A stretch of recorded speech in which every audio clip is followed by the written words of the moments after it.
ತಲವಕಾರೋಪನಿಷತ್ ಭಾಷ್ಯದ ಪುಸ್ತಕ ಬಿಡುಗಡೆ ಕಾರ್ಯಕ್ರಮ ಪರಮ ಪೂಜ್ಯರಾದಂತಹ ಶ್ರೀಪಾದಂಗಳವರ ಅಮೃತ ಹಸ್ತದಿಂದ ನಡೆಯುತ್ತೆ. ಎಲ್ಲ ಭಕ್ತಾದಿಗಳು ಕೂಡ ಸಮಾಧಾನ ಚಿತ್ತದಿಂದ ಕೂತ್ಕೊಳ್ಬೇಕು. ಶ್ರೀಪಾದಂಗಳವರ ಸನ್ನಿಧಾನ ಇಲ್ಲಿ ವಿಶೇಷವಾಗಿದೆ. ವಿಶೇಷವಾದಂತಹ ತಾರಾಪ್ರಕಾಶನ ಎಂಬಂತಹ ಸಂಸ್ಥೆ, ಅದು ಅನೇಕ ಥರದ ಕಾರ್ಯಗಳನ್ನು ನಡೆಸ್ತಾ ಇದೆ.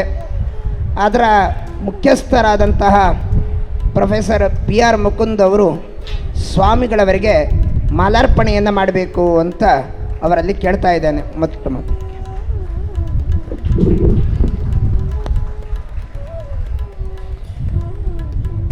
ತಾರಾಪ್ರಕಾಶನದ ಒಂದು ದೊಡ್ಡ ಹೆಬ್ಬೈಕೆ ಏನು ಅಂತಂದರೆ, ರಾಯರ ಸನ್ನಿಧಾನದಲ್ಲಿ ರಾಯರ ತುಂಬ ಬೇಕಾದಂತಹ ಅನೇಕ ಗ್ರಂಥಗಳು, ಇಡೀ ಸರ್ವಮೂಲ ಅವರ ಜೀವನದ ನಾಡಿಯಾಗಿರತಕ್ಕಂಥದ್ದು.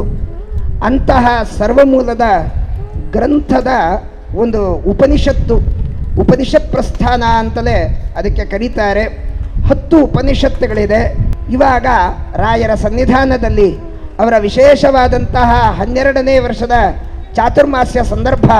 ಅಂತೂ ಚಾತುರ್ಮಾಸ್ಯದ ಸಂದರ್ಭದಲ್ಲಿ ವರಾಹ ಪುರಾಣದಲ್ಲಿ ಒಂದು ಮಾತು ಹೇಳುತ್ತೆ. ವಿಶೇಷವಾಗಿ ಆ ಗ್ರಂಥದ ಬಿಡುಗಡೆಯನ್ನು ತಾರಾಪ್ರಕಾಶನದ ಮುಖ್ಯಸ್ಥರಾದಂತಹ PR ಮುಕುಂದ್ ಅವರು ಒಂದೆರಡು ಮಾತುಗಳನ್ನು ಆಡಬೇಕು ಅಂತ. ಶ್ರೀ ಗುರುಭ್ಯೋ ನಮಃ. ಹರಿ ಓಂ. ಪರಮ ಪೂಜ್ಯ ಶ್ರೀಪಾದರಲ್ಲಿ ನನ್ನ ವೈಯಕ್ತಿಕವಾಗಿ ಮತ್ತು ನಮ್ಮ ಸಂಸ್ಥೆಯ ಪರವಾಗಿ ನನ್ನ ಸಾಷ್ಟಾಂಗ ನಮಸ್ಕಾರಗಳು. ನಮ್ಮ ಸಂಸ್ಥೆ ಈಗ ಶುರುವಾಗಿ 18 ವರ್ಷಗಳಾಯಿತು. ಏಕೈಕ ಗುರಿ ಆಚಾರ್ಯ ಮಧ್ವರ ಸಿದ್ಧಾಂತವನ್ನು ಕಾಪಾಡಬೇಕು ಮತ್ತು ಹಂಚಬೇಕು ಅಂತ. ಇದರ ಸಲುವಾಗಿ ಒಂದು 2-3 ವಿಷಯ ಬೇಗ ಹೇಳ್ತೀನಿ ನಾನು. ಮೊದಲನೇದಾಗಿ, ನಮ್ಮ ಎಷ್ಟೋ ಮಠಗಳಲ್ಲಿ ಸುಮಾರು ನಮ್ಮ ತಾಳಗರಿ ಮ್ಯಾನುಸ್ಕ್ರಿಪ್ಟ್ಸ್ ತುಂಬ ಇದೆ. ಅದನ್ನೆಲ್ಲ ಉಳಿಸಬೇಕು ಅಂತ ನಾವೊಂದು 2-3 ಟೆಕ್ನಾಲಜಿಗಳನ್ನ ಕಂಡುಹಿಡಿದು ಅದನ್ನು ಉಪಯೋಗಿಸಿ ಮಾಡ್ತಾ ಇದ್ದೀವಿ. ಈಗ ಸದ್ಯಕ್ಕೆ ಈ 18 ವರ್ಷಗಳಲ್ಲಿ ಸುಮಾರು 3,000 ಚಿಲ್ಲರೆ ಮ್ಯಾನುಸ್ಕ್ರಿಪ್ಟ್ಸ್ನ ಕಾಪಾಡಿ ಆಗಿದೆ. ಪಾಜಕದಲ್ಲಿ ಆಚಾರ್ಯ ಮಧ್ವರ ನಿಮಗೆಲ್ಲ ತಿಳಿದಿರುವ ಜನ್ಮಸ್ಥಳ, ಅಲ್ಲಿ ಪಾಜಕದಲ್ಲಿ ಇತ್ತೀಚೆಗೆ 1.5 ವರ್ಷದ ಹಿಂದೆ ಒಂದು ವೈದಿಕ ಗ್ರಂಥಾಲಯ ಕೂಡ ಮಾಡಿದ್ದೀವಿ ನಾವಲ್ಲಿ. ಜೊತೆಗೆ ಈ ಸರ್ವಮೂಲ ಗ್ರಂಥಗಳು, ಅದರಲ್ಲಿ ಇಂಗ್ಲೀಷ್ನಲ್ಲಿ ಸರಿಯಾಗಿ ಕ್ರಿಟಿಕಲ್ ಸ್ಟಡೀಸ್ ಪೂರ್ತಿ ಸರ್ವಮೂಲ ಗ್ರಂಥದ್ದಿರಲಿಲ್ಲ ಅಂತ ನನ್ನ ಕಣ್ಣಿಗೆ ಬಿದ್ದಿದ್ದು. ಅದರಿಂದಾಗಿ ಈ ಪ್ರಾಜೆಕ್ಟ್ನ ಒಂದು ಸುಮಾರು 2.5 ವರ್ಷದ ಹಿಂದೆ ಶುರು ಮಾಡಿದ್ದು. ಈಗಾಗಲೇ ಒಂದು 5 ಸರ್ವಮೂಲ ಗ್ರಂಥದ್ದು, ತತ್ವವಿವೇಕ, ತತ್ವಸಂಖ್ಯಾನ, ಕಥಾಲಕ್ಷಣ, ಪ್ರಮಾಣ ಲಕ್ಷಣ ಮತ್ತು ಈಶಾವಾಸ್ಯದ ಉಪನಿಷತ್ ಭಾಷೆ ಇದಿಷ್ಟು ಆಗಲೇ ಬಿಡುಗಡೆ ಆಗಿದೆ. ಇವತ್ತು ಗುರುಗಳ ರಾಯರ ಸನ್ನಿಧಾನದಲ್ಲಿ ಪೂಜ್ಯ ಶ್ರೀಗಳು ಇವತ್ತು ಈಶಾವಾಸ್ಯ ಇದು ತಳವಕಾರ ಉಪನಿಷತ್ ಭಾಷ್ಯವನ್ನು ಮಾಡ್ತಾ ಇದ್ದಾರೆ. ಅವರ ಕೊನೆಯ ಮಾತು, ಸ್ವಾಮಿಗಳ ವಿಶ್ವಾಸ, ಕಾರುಣ್ಯ ನನ್ನ ಮೇಲೆ ತುಂಬ ಮುಂಚಿನಿಂದ ಇದೆ, ಅದಕ್ಕೆ ನಾನು ಯಾವಾಗಲೂ ಚಿರಋಣಿ. ನಮಸ್ಕಾರ. ಸ್ವಾಮಿಗಳವರು ಅವರ ಅಮೃತ ಹಸ್ತದಿಂದ ಪುಸ್ತಕದ ಅನಾವರಣವನ್ನು ಮಾಡಬೇಕು ಅಂತ ಕೇಳ್ತಾ ಇದ್ದಾರೆ. ರಂಗೋತ್ತುಂಗ ತರಂಗ ಮಂಗಳಕರ ಶ್ರೀತುಂಗ ಭದ್ರಾತಟ ಪ್ರತ್ಯಸ್ಥದ್ವಿಜಪಂಗವಾಲಯಲ ಸನ್ಮಂತ್ರಾಲಯಾಖ್ಯೇ ಪುರೇ ನವ್ಯೇಂದ್ರೋಪಲ ನೀಲ ಭವ್ಯಕರ ಸದ್ಬೃಂದಾವನಾಂತರ್ಗತಃ ಶ್ರೀವತ್ಸದ್ಗುರು ರಾಘವೇಂದ್ರ ಇತಿರಾಡ್ ಕುರ್ಯಾಧ್ರುವಂ ಮಂಗಳಂ. ಲೇಖಕರಾದಂತಹ ವಿದ್ವಾಂಸರಾದ P. ವಿನಯಾಚಾರ್ಯರು ಒಂದೆರಡು ಮಾತುಗಳನ್ನು ಆಡಬೇಕು ಅಂತ ಕೇಳ್ತೀನಿ. ಶ್ರೀ ಗುರುಭ್ಯೋ ನಮಃ. ಅನಂತಗುಣಪೂರ್ಣತ್ವಾದ್ ಅಗಮ್ಯಾಯ ಸುರೈರಪಿ ಸರ್ವೇಷ್ಟದಾತ್ರೇ ದೇವಾನಾಂ ನಮೋ ನಾರಾಯಣಾಗತೆ. ಸಾಮವೇದೀಯ ಇಯಂ ತಲ್ಪಕಾರೋಪನಿಷತ್ तलवकार ब्राह्मणान्तर्गता इयम् उपनिषत् इति वैशिष्ट्यम् अस्याः उपनिषदः सर्वप्रथमेन सर्वं तत्प्रथमतः संस्कृतभाषायामेव अहं तत्र निरूपणं कृत्वा अनन्तरं कर्णाटकभाषायां तथा आङ्ग्लभाषायां च निरूपणं क्रियते। परमपूज्य श्रीपादानां सन्निधौ प्रणतिततिः समर्प्य एतत् पुस्तकस्य अनावरणं क्रियते। अत्र तु तलवकारोपनिषदि सदाशिवस्य प्रश्नः ब्रह्मदेवस्य कृते मनसः प्रेरकः कः, प्राणस्य प्रेरकः कः, अपि च सर्वेन्द्रियाणां प्रेरकः कः, का सा शक्तिः इति प्रश्नः विशेषतः उत्तरं दीयते ब्रह्मदेवेन। श्रोत्रस्य श्रोत्रं मनसो मनो यद् वाचोह वाचं सवु प्राणस्य प्राणः चक्षुषश्चक्षुरतिमुच्य धीराः प्रेत्यास्माल्लोकाद् अमृता भवन्ति इति उत्तरं। श्रोत्रस्य श्रोत्रमित्यनेन श्रोत्रेन्द्रिये श्रवणशक्ति प्रदत्ता तत्र भगवता नारायणेन हृषीकेशशब्दवाच्येन इति उत्तरं। मनसः अपि प्रेरकत्वं मनोनियामकस्य हृषीकेशस्य कपिलरूपी परमात्मनः एव इति निरूपणं क्रियते। साक्षात् सदाशिवः मनोनियामकः, परन्तु तथापि ज्ञाने वैशिष्ट्यसम्पादनार्थं तत्र स्पष्टता सम्पादनार्थं च स्पष्टतायाः ज्ञानगतविशेषत्वम् इति उच्यते प्रमाणपद्धतौ। तत्सम्पादनार्थं च अपि च लोकशिक्षणार्थं सदाशिवेन अयं प्रश्नः पृष्टः। उत्तररूपेण प्राणस्य प्राणः इत्यपि उक्तमस्ति। प्रथमः प्राणः इत्यपि सम्बोधनं वर्तते। वायुजीवोत्तमत्वं च अत्र निरूप्यते। अतः प्रथमखण्डे सर्वेन्द्रियनियामकत्वं भगवतः वर्तते इति निरूपितमस्ति। द्वितीयखण्डे तावत् भगवतः आनन्त्यम्, अतः एव साकल्येन अज्ञेयत्वं न तु सुतराम् अज्ञेयत्वम्। इतरमतेषु सुतराम् अज्ञेयत्वम् उच्यते, परन्तु तर्हि उपनिषदः अध्ययनं कुतः?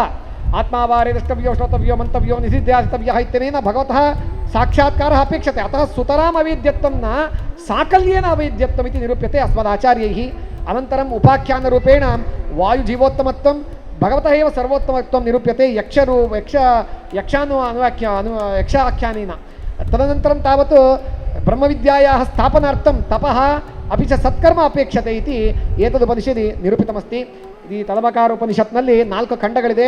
ತಲವಕಾರ ಬ್ರಾಹ್ಮಣಾಂತರ್ಗತವಾಗಿರ್ತಕ್ಕಂಥದ್ರಲ್ಲಿ ಸರ್ವೇಂದ್ರಿಯ ಪ್ರೇರಕನಾದ ಹೃಷಿಕೇಶನು, ಇದಕ್ಕೆ ಸರ್ವೇಂದ್ರಿಯಗಳಲ್ಲೂ ಮನಸ್ಸಿಗೂ ಪ್ರಾಣನಿಗೂ ಪ್ರೇರಕ ಅಂತ ಹೇಳಿ ಈ ಉಪನಿಷತ್ತಲ್ಲಿ ಸಂಕ್ಷಿಪ್ತವಾಗಿ ನಿರೂಪಿತವಾಗಿದೆ. ಇದಕ್ಕೆ ಗುರುಸಾರ್ವಭೌಮರ ಅಮೋಘವಾಗಿರ್ತಕ್ಕಂತಹ ಖಂಡಾರ್ಥ, ಅದರಲ್ಲಿ ಎಷ್ಟು ಅದ್ಭುತವಾಗಿರ್ತಕ್ಕಂಥ ಶಬ್ದ ವ್ಯಾಖ್ಯಾನಗಳಿದೆ ಅಂದರೆ, ಇಹ ಅಂತ ಒಂದು ಪದಕ್ಕೆ ಬರಿಬೇಕಾದ್ರೆ ಖಂಡಾರ್ಥದಲ್ಲಿ ರಾಯರು ಸತ್ಕರ್ಮ ಸಂಪಾದನೆ ಮಾಡ್ತಕ್ಕಂಥ ಜನ್ಮ ಬಂದಿರುವಾಗ ಒಳ್ಳೆಯ ಗುರುಗಳು ಇರಬೇಕಾದ್ರೆ ಅಂತ ವ್ಯಾಖ್ಯಾನ ಬರೀತಾರೆ.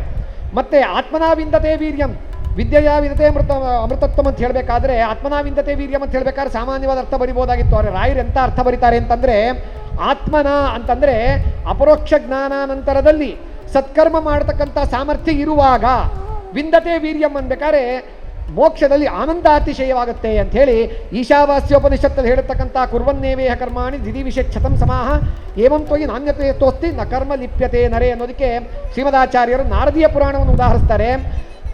ಅಗ್ನಸ್ಯ ಕರ್ಮ ಲಿಪ್ಯೇತ ಕೃಷ್ಣೋಪಾಸ್ತಿ ಮಕುರ್ವತಃ ಜ್ಞಾನಿನೋಪಿ ಯಥೋ ಹ್ರಾಸ ಆನಂದಸ್ಯ ಭವೇದ್ಬ್ರಹ್ಮ ಅಥೋ ಲೇಪೇಪಿ ಲೇಪಸ್ಯಾತ್ ತಥ ಕಾರ್ಯೈವ ಸಾ ಸದಾ ಇತಿ ನಾರದೀಯೇ ಅಂತಾರೆ. ಅದರ ಒಂದು ಅರ್ಥವನ್ನೇ ರಾಯರು ಖಂಡಾರ್ಥದಲ್ಲಿ ವ್ಯಾಖ್ಯಾನ ಮಾಡ್ತಾರೆ. ಅಂತ ಅಮೋಘವಾಗಿರ್ತಕ್ಕಂಥ ಖಂಡಾರ್ಥ ರಾಘವೇಂದ್ರ ಸ್ವಾಮಿಗಳ ಖಂಡಾರ್ಥದ ಅನುಸಾರವಾಗಿ ಅನುವಾದವನ್ನು ಬರೆದು ಅದಕ್ಕೆ ಒಂದು ಆಂಗ್ಲ ಭಾಷೆಯಲ್ಲಿ ವಿವರಣೆಯನ್ನು ಕೂಡ ಬರೆದು ಅನೇಕ ರಿಸರ್ಚ್ ಆಪರೇಟರ್ಸ್ನ ಕೂಡ ಇದಕ್ಕೆ ಜೋಡಿಸಿ ಪರಮಪೂಜ್ಯ ಶ್ರೀಪಾದಂಗಳವರ ಸನ್ನಿಧಿಯಲ್ಲಿ ಇದು ಬಿಡುಗಡೆ ಆಗ್ತಿರ್ತಕ್ಕಂಥದ್ದು ನಮ್ಮೆಲ್ಲರ ಮಹದ್ಭಾಗ್ಯ ಅಂತ ನಾನು ಭಾವಿಸುತ್ತೇನೆ. The unique feature of Shri Madhvacharya's bhashya lies in his invocatory verse itself. ಅನಂತಗುಣಪೂರ್ಣತ್ವಾತ್ ಅಗಮ್ಯಾಯ ಸುರೈರಪಿ ಸರ್ವೇ ತದಾತ್ರೆ ದೇವಾನಾಂ ನಮೋ ನಾರಾಯಣಾಯತೆ. The very invocatory verse of Shri Madhvacharya in all of his bhashyas is an epitome of the entire Sarvamoola Grantha. The entire Talavakara Grantha is being epitomized and summarized by Sri Madhvacharya in the invocatory verse itself. Ananta Guna Purnatvat. Lord Narayana is having an infinite grace and infinite auspicious attributes. He is infinite in terms of space, Deshataha Anantyam. He is infinite in terms of time, being eternal, and is infinite in terms of auspicious qualities, Gunataha Anantyam. So because of his infinitude, nobody can grasp him in entirety, but however we all can realize Lord Narayana to the extent possible. Anantaguna Purnatva Agamyai Surairapi Sarveshtadatre Devanam. Lord Narayana is the one who blesses all the devas and all the devotees. And Namo Narayanagate, I pay salutations to Lord Narayana. And this is the invocatory verse of Sri Madhvacharya. The entire Upanishad is being summarized in the invocatory verse, and I emit a great blessing today in Mantralaya in the presence of Sri Guru Sarvabhauma Sri Raghavendra Tirtha Mahaswamigalu and Sri Subhaden Tirtha Mahaswamigalu, that we are bringing to light this Talvakara Upanishad with the Bhashya of Sri Madhvacharya, together with the selection of all the tippanis available in the, especially the Khandartha of Sri Raghavendra Tirtha Swami Mahaswamigalu. And Kayana Vacha, Manasenderva, Buddhatvanava, Prakate Svabhavat, Karomi Yattat Sakalam Parasmai, Narayana iti Samarpayami, Sriman Madhvesharpanamastu, Sri Krishnarpanamastu, Sri Vyasaraja Vijayate, Sri Raghavendra Tirtha Guru Sarvabhauma Vijayate. ಅನುಗ್ರಹ ಸಂದೇಶವನ್ನು ನೀಡಬೇಕು ಅಂತ ಸ್ವಾಮಿಗಳವರಲ್ಲಿ ಪ್ರಾರ್ಥನೆ ಮಾಡ್ತಾರೆ. ಶ್ರೀ ಗುರುಭ್ಯೋ ನಮಃ. ಹರಿ ಓಂ. ವ್ಯಾಸಾಯ ಭವನಾಶಾಯ ಶ್ರೀಶಾಯ ಗುಣರಾಶಯೇ ಹೃದಯಾಯ ಶುದ್ಧ ವಿದ್ಯಾಯ ಮಧ್ವಾಯ ಚ ನಮೋ ನಮಃ. ಚಿತ್ರೈಃ ಪದೈಶ್ಚ ಗಂಭೀರೈಃ ವಾಕ್ಯೈರ್ವಾಣೈರ್ ಅಖಂಡಿತೈಃ ಗುರುಭಾವಂ ವ್ಯಂಜಯಂತಿ ಭಾತಿಶ್ರೀ ಜಯತೀರ್ಥವಾಕ್ ಅರ್ಥಿಕಲ್ಪಿತ ಕಲ್ಪೋಯಂ ಪ್ರತ್ಯರ್ಥಿ ಗಜಕೇಸರಿ ವ್ಯಾಸತೀರ್ಥ ಗುರುರ್ಭೂಯಾತ್ ಅಸ್ಮದಿಷ್ಟಾರ್ಥ ಸಿದ್ಧಯೇ. ಪೂಜ್ಯಾಯ ರಾಘವೇಂದ್ರಾಯ ಸತ್ಯಧರ್ಮ ರತಾಯ ಚ ಭಜತಾಂ ಕಲ್ಪವೃಕ್ಷಾಯ ನಮತಾಂ ಕಾಮಧೇನವೇ. ಸುಷಮೀಂದ್ರ ಕರಾಬ್ಜೋತ್ತಂ ರಾಘವೇಂದ್ರ ಗುರುಪ್ರಿಯಂ ಸುಯತೀಂದ್ರ ಗುರುಂ ವಂದೇ ಮೂಲರಾಮಾರ್ಚನೆ ರಥಂ. ಸರ್ವೇಪಿ ಸುಖಿನಃ ಸಂತು ಸರ್ವೇ ಸಂತು ನಿರಾಮಯಾಃ ಸರ್ವೇ ಭದ್ರಾಣಿ ಪಶ್ಯಂತು ಸರ್ವೇ ಸುಗುಣಶಾಲಿನಃ. ಚಾತುರ್ಮಾಸ್ಯದ ಪರಮ ಪವಿತ್ರವಾದ ಅವಧಿಯಲ್ಲಿ ಗುರುರಾಜರ ದಿವ್ಯ ಸನ್ನಿಧಾನ ಮಂತ್ರಾಲಯ ಕ್ಷೇತ್ರದಲ್ಲಿ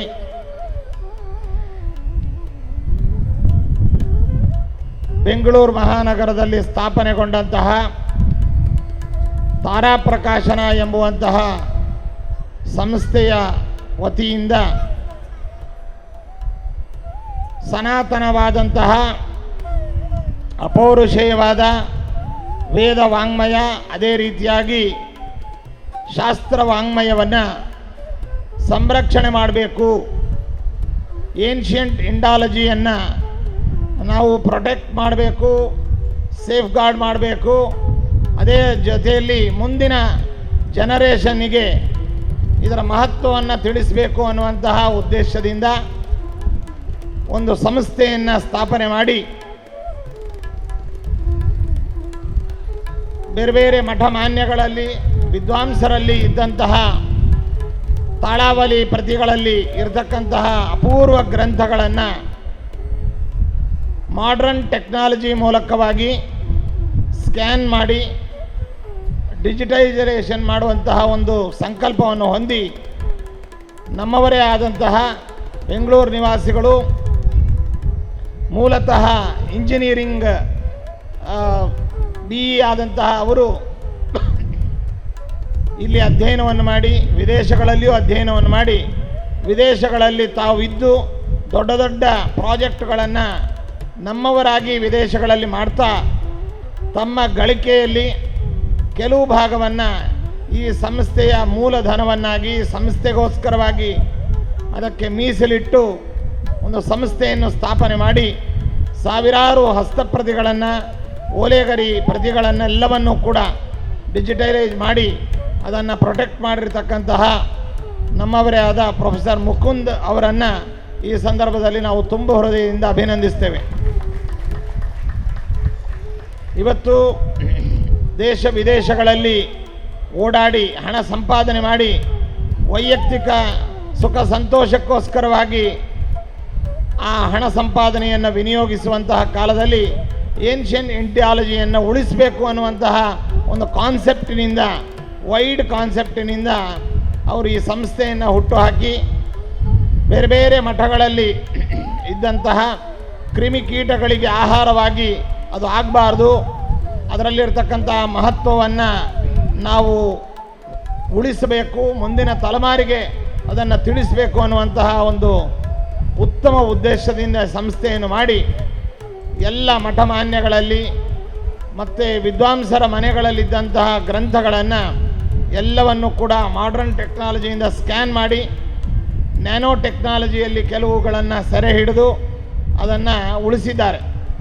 ಇನ್ನೂ ಅನೇಕ ಸಾವಿರಾರು ಸಂಖ್ಯೆಯ ಹಸ್ತಪ್ರತಿಗಳು, ಓಲೆಗರಿಗಳು ದೇಶದ ಬೇರೆ ಬೇರೆ ಪ್ರಾಂತಗಳಲ್ಲಿ ಇದ್ದಾವೆ. ಅದನ್ನು ಕೂಡ ಮುಂದೆ ಮಾಡಬೇಕು ಅನ್ನುವಂತಹ ಉದ್ದೇಶವನ್ನು ಹೊಂದಿದ್ದಾರೆ.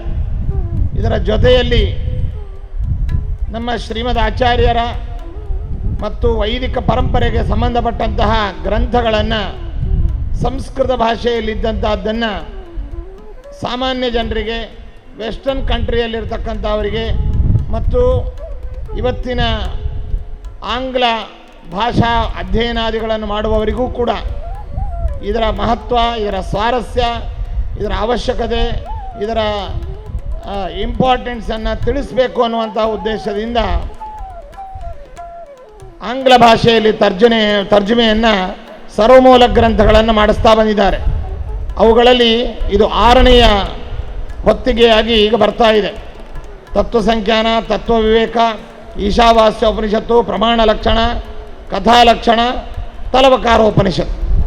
ಹೀಗೆ ಅದನ್ನು ಆಂಗ್ಲ ಭಾಷೆಯಲ್ಲಿ, ಇಂಗ್ಲೀಷಿನಲ್ಲಿ ವಿಸ್ತಾರವಾದ ಇಂಟ್ರೊಡಕ್ಷನ್, ಕಾಮೆಂಟ್ರಿ ಮಾತ್ರವಲ್ಲದೆ ಕ್ರಿಟಿಕಲ್ ಎಡಿಷನ್, ಅದನ್ನು ಪಾಠಾಂತರಗಳನ್ನು ಮತ್ತು ಬೇರೆ ಬೇರೆ ವ್ಯಾಖ್ಯಾನಗಳಲ್ಲಿ, ಮತತ್ರಯ ವ್ಯಾಖ್ಯಾನಗಳಲ್ಲಿ ಏನೆಲ್ಲ ವಿಶೇಷಗಳನ್ನು ತಿಳಿಸಿದ್ದಾರೆ ಅದನ್ನೆಲ್ಲವನ್ನು ಕೂಡ ಕಂಪ್ಯಾರಿಟಿವ್ ಸ್ಟಡಿ, ಕ್ರಿಟಿಕಲ್ ಎಡಿಷನ್, ಅದೇ ರೀತಿಯಾಗಿ ಆ ಉಪನಿಷತ್ತಿನ ಎಸೆನ್ಸ್ ಏನು, ಅದಕ್ಕೆ ನಮ್ಮ ಮಧ್ವಾಚಾರ್ಯರು ಮಾಡಿದಂಥ ಇಂಟರ್ಪ್ರಿಟೇಷನ್ ಏನು, ಅದನ್ನೆಲ್ಲವನ್ನು ಕೂಡ ಬಹಳ ವಿಸ್ತಾರವಾಗಿ ಅವರ ಗ್ರಂಥಗಳನ್ನು ಆಂಗ್ಲ ಭಾಷೆಯಲ್ಲಿ ತರ್ಜುಮೆ ಮಾಡಿಸಬೇಕು ಅಂತ ಸಂಕಲ್ಪ ಮಾಡಿ 6ನೆಯ ಪುಸ್ತಕವನ್ನು ಇವತ್ತು ಲೋಕಾರ್ಪಣೆ ಮಾಡ್ತಾ ಇದ್ದಾರೆ.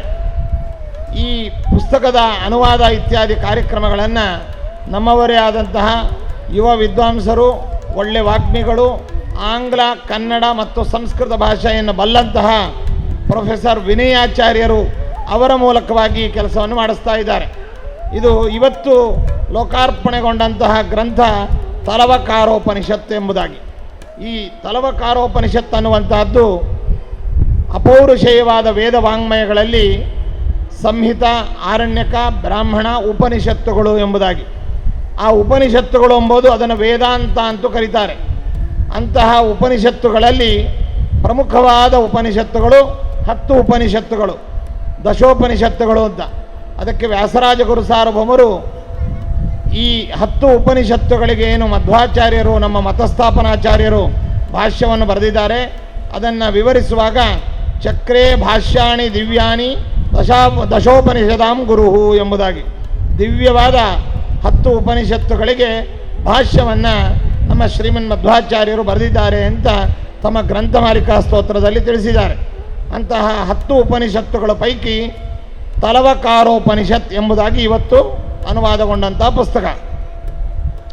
ಇದಕ್ಕೆ ತಲವಕಾರೋಪನಿಷತ್ ಎಂಬುದಾಗಿ ಯಾಕೆ ಬಂತು? ಈ ಉಪನಿಷತ್ತಿನ ಮುಖ್ಯ ನಾಮ ಯಾವುದು ಅಂತಂದರೆ ಕೇನೋಪನಿಷತ್ ಎಂಬುದಾಗಿ. ಕೇನೋಪನಿಷತ್ ಅಂತ ಯಾಕೆ ಅಂತಂದರೆ ಇಲ್ಲಿ ಪ್ರಾರಂಭವಾಗುವಂತಹದ್ದು ಕೇನೇಷಿತಂ ಪತತಿ ಪ್ರೇಷಿತಂ ಮನಃ ಕೇನ ಪ್ರಾಣ ಪ್ರಥಮ ಪ್ರೈತಿಯುಕ್ತ ಕೇನೇಷಿತಾಂ ವಾಚಮಿಮಾಂ ವದಂತಿ ಎಂಬುದಾಗಿ ಪ್ರಶ್ನೆ ರೂಪವಾಗಿ ಇಲ್ಲಿ ಹೊರಟಂತಹದ್ದು. ಇನ್ನು ತಲವಕಾರೋಪನಿಷತ್ ಎಂಬುದಾಗಿ ಇದಕ್ಕೆ ಮತ್ತೊಂದು ನಾಮಾಂತರ. ಈ ಕೇನೋಪನಿಷತ್ತು ಚತುರ್ಮುಖ ಬ್ರಹ್ಮದೇವರು ಮತ್ತು ರುದ್ರದೇವರ, ಮನೋನಿಯಾಮಕರಾದ ರುದ್ರದೇವರ ಸಂವಾದ ರೂಪವಾಗಿ ಹೊರಟಂತಹದ್ದು. ಇಲ್ಲಿ ಪ್ರಶ್ನೆ ಏನು ಅಂತಂದರೆ, ಮಹಾರುದ್ರದೇವರು ಬ್ರಹ್ಮದೇವರನ್ನು ಕುರಿತು ಪ್ರಶ್ನೆ ಕೇಳ್ತಾರೆ. ಈ ಮನಸ್ಸಿನ ಪ್ರೇರಕ ಯಾರು? ಯಾರ ಪ್ರೇರಣೆಯಿಂದ ಮನಸ್ಸು ತನ್ನ ಕಾರ್ಯದಲ್ಲಿ ಪ್ರವೃತ್ತವಾಗುತ್ತೆ? ವಾಕ್ಕುಗಳಿಗೆ ಪ್ರೇರಕನು ಯಾರು? ಯಾರ ಪ್ರೇರಣೆಯಿಂದ ವಾಕ್ಕುಗಳು ಹೊರಡತ್ತೆ? ಇತ್ಯಾದಿಯಾಗಿ ಪ್ರಶ್ನೆಯನ್ನು ಮಾಡ್ತಾರೆ.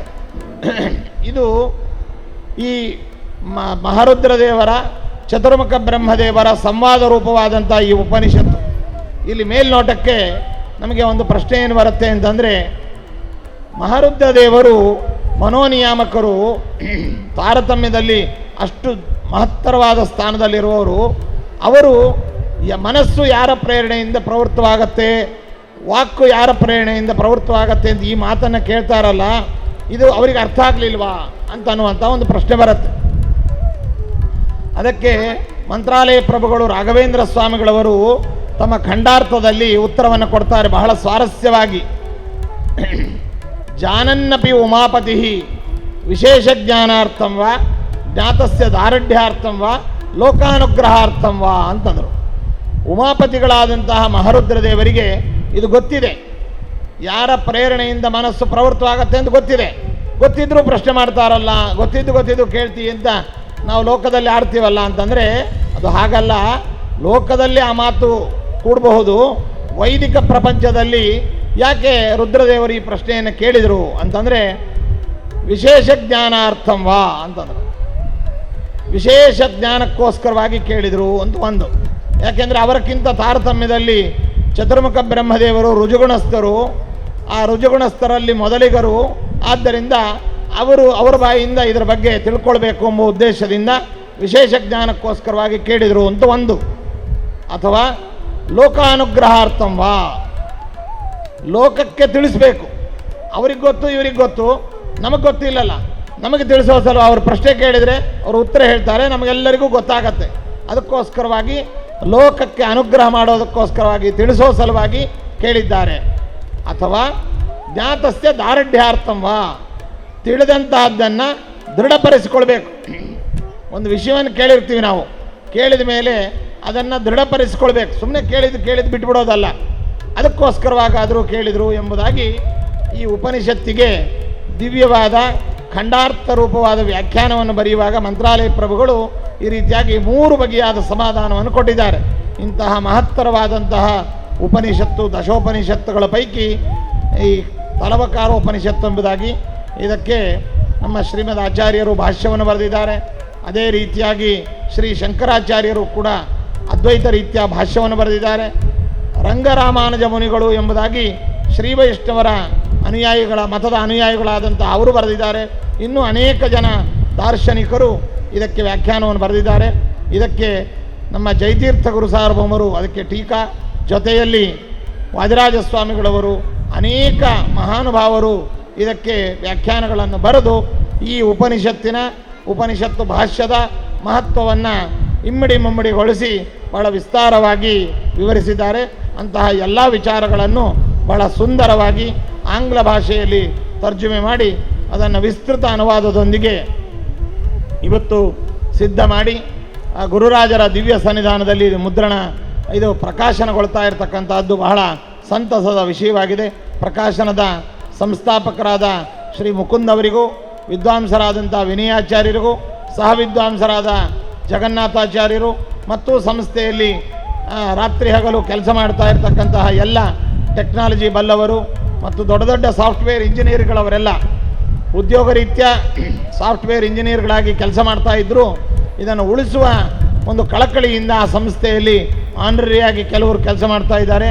ನಾಮಿನಲ್ ಆಗಿ ಒಂದು ಆರ್ಥಿಕ ನೆರವನ್ನು ಪಡೆದು ಕೆಲವರು ಕೆಲಸ ಮಾಡ್ತಾ ಇದ್ದಾರೆ. ಅಂತಹ ಎಲ್ಲ ಈ ತಾರಾಪ್ರಕಾಶನದ ಸದಸ್ಯರನ್ನು, ವಿದ್ವಾಂಸರನ್ನೆಲ್ಲರನ್ನು ಕೂಡ ಈ ಸಂದರ್ಭದಲ್ಲಿ ಅಭಿನಂದಿಸಿ, ಇದನ್ನು ಆಂಗ್ಲ ಭಾಷೆ ಬಲ್ಲವರು, ಆಂಗ್ಲ ಭಾಷಾ ಪ್ರಿಯರು ಮತ್ತು ವಿದೇಶಗಳಲ್ಲಿ ಇರತಕ್ಕಂಥವರು ಮತ್ತು ಇಂಡಾಲಜಿ ಬಗ್ಗೆ, ನಮ್ಮ ವೈದಿಕ ಲಿಟ್ರೇಚರ್ ಬಗ್ಗೆ ಆಸಕ್ತಿ ಇರತಕ್ಕಂಥ ಪ್ರತಿಯೊಬ್ಬರೂ ಈ ಪುಸ್ತಕವನ್ನು ವಿಶೇಷವಾಗಿ ಅಧ್ಯಯನ ಮಾಡಿ ಭಗವಂತನ, ವಾಯುದೇವರ, ರಾಘವೇಂದ್ರ ಸ್ವಾಮಿಗಳವರ ವಿಶೇಷ ಅನುಗ್ರಹಕ್ಕೆ ಪಾತ್ರರಾಗಬೇಕು ಎಂಬುದಾಗಿ ಹೇಳ್ತಾ ಮತ್ತೊಮ್ಮೆ ನಮ್ಮ ಮುಕುಂದವರನ್ನು ಅಭಿನಂದಿಸಿ, ಹೀಗೆ ಈ ತಾರಾಪ್ರಕಾಶನದಿಂದ ಇನ್ನೂ ಅನೇಕ ಗ್ರಂಥಗಳು, ಸರ್ವಮೂಲದ ಎಲ್ಲ ಗ್ರಂಥಗಳು ಕೂಡ ಕನ್ನಡದಲ್ಲಿ ಅನುವಾದಿತವಾಗಲಿ ಎಂಬುದಾಗಿ ಹೇಳ್ತಾ, ತಾರಾಪ್ರಕಾಶನಕ್ಕೆ ನಮ್ಮ ಮಠದ ವತಿಯಿಂದ ಯಾವಾಗಲೂ ಕೂಡ ಇದಕ್ಕೆ ಪೂರ್ಣವಾದ ಸಹಕಾರ ಇರುತ್ತೆ ಎಂಬುದನ್ನು ಹೇಳ್ತಾ ನಮ್ಮೆರಡು ಮಾತುಗಳನ್ನು ಮುಗಿಸ್ತಾ ಇದ್ದೇವೆ.